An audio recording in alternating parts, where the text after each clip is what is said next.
अस्सलाम वालेकुम। 26 न्यूज के साथ मैं हूं अरुबा जावेद। नजर डालते हैं आज की हेडलाइंस पर। ईरान ने इसराइल पर मिसाइलों का नया और भरपूर सिलसिला शुरू कर दिया है। ईरानी सरकारी टीवी के मुताबिक तेहरान में इसराइली हमले के नतीजे में ईरानी हिलाल अहमर के 3 कारकुनों की शहादत के बाद ईरान ने तेल अवीव और हीफा समेत फलस्तीन के इन इलाकों पर मुश्तरका ड्रोन और मिसाइल हमले किए जो इसराइल के कब्जे में है। ईरानी मीडिया ने इन हमलों को बड़ा मिसाइल हमला करार दे दिया, जबकि पासदारान इंकलाब ने ऐलान किया कि कार्रवाइयां सुबह तक जारी रहेंगी। इसराइली तवानाई कंपनी के मुताबिक हीफा के मरकजी पावर स्टेशन को शदीद नुकसान पहुंचा और वहां काम करने वाले 3 मुलाजमीन हलाक हो चुके हैं। तमाम रिफाइनरी तंसीबात बंद कर दी गई। तेल अवीव और हीफा में एयर सायरन बजने लगे, जबकि इसराइली हुक्काम ने शहरियों को फौरी तौर पर महफूज पनाहगाहों में मुंतकिल होने की हिदायत जारी कर दी।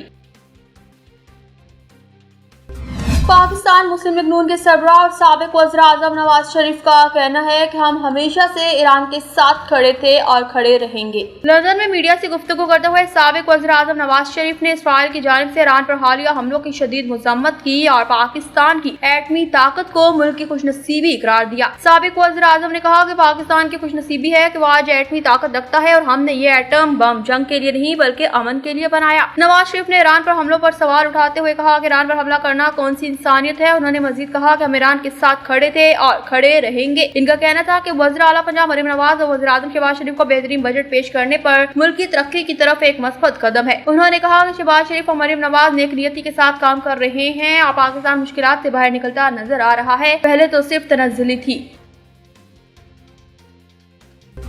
वज़ीर आज़म शहबाज शरीफ से ईरान के सफीर रजा अमीर मकदम ने मुलाकात की है। ईरान पर हालिया इसराइली जारियत पर पाकिस्तान की जानिब से मज़म्मत की। वज़ीर आज़म मोहम्मद शहबाज शरीफ ने ईरान और उसके अवाम के साथ यकजहती का इजहार किया। मुलाकात में एक खित्ते के हालिया मंजरनामे पर तबादले ख्याल किया गया। मोहम्मद शहबाज शरीफ ने मासूम लोगों की शहादतों पर पूरी कौम के ईरान के साथ हमदर्दी के जज्बात को दोहराया।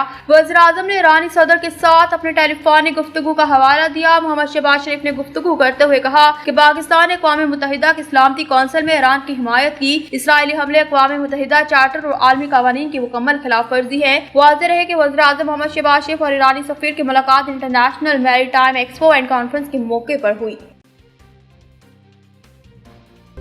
नायब वज़ीर आज़म और वज़ीर ख़ारजा इसहाक़ डार ने कहा कि जो भी पाकिस्तान की तरफ मैली आंख से देखेगा उसकी आंख निकाल ली जाएगी, जबकि पाकिस्तानी कौम मुत्तहिद है और इनका जवाब पत्थर से दिया जाएगा। हम अब भी अलर्ट हैं। सेनेट इजलास से खिताब करते हुए इसहाक़ डार ने खबरदार किया कि अगर किसी ने कोई हरकत की तो इससे पहले की तरह जवाब मिलेगा। पाकिस्तान का एटमी प्रोग्राम आइंदा नस्लों की अमानत है और उसके तहफ़्फ़ुज़ का फर्ज हम सब मिलकर निभाएंगे। नायब वज़ीर आज़म का कहना था कि अल्लाह ताला ने पाकिस्तान को एटमी और मिसाइल क़ुव्वत से नवाजा और पाकिस्तान के दिफा और खित्ते में इस्तेहकाम के लिए है। इसहाक़ डार ने ईरानी एटमी तंसीबात और हमलों की मज़म्मत करते हुए कहा कि एक जुर्म है और ऐसी हरकतों से गुरेज किया जाना चाहिए। उन्होंने भारत के बालादस्ती के ख्वाब के दफन होने का जिक्र करते हुए कहा कि भारत को तबाही के बाद होश आया और इसने जंग बंदी के लिए अमरीका से राब्ता किया। इसहाक़ डार ने वाज़ेह किया कि पाकिस्तान ने इसराइल पर एटमी हमले से मुतालिक कोई बयान नहीं दिया और इस हवाले से फेक न्यूज फैलाई गई, जबकि उन्होंने बरतानवी अखबारात में इस फेक न्यूज की शाये होने पर भी निशानदेही की। उन्होंने बताया कि 13 जून के बाद से कई जाली खबरें सामने आई जिनमें नेतन्याहू का 2011 का इंटरव्यू शामिल है। उन्होंने कहा कि जंग कोई मजाक नहीं और ना ही ये बच्चों का खेल है बल्कि एक संजीदा किस्म की जंग है। उन्होंने खबरदार किया कि बहुत सी गलत और गुमराहकुन खबरें फैल रही हैं, इसलिए हमें एहतियात करनी होगी और फेक न्यूज के हवाले से चीजों को वाज़ेह करना चाहिए। न्यूज स्टूडियो से फिलवक्त तक के लिए इतना ही। मज़ीद खबरों और अपडेट्स के लिए देखते रहिए 26 न्यूज।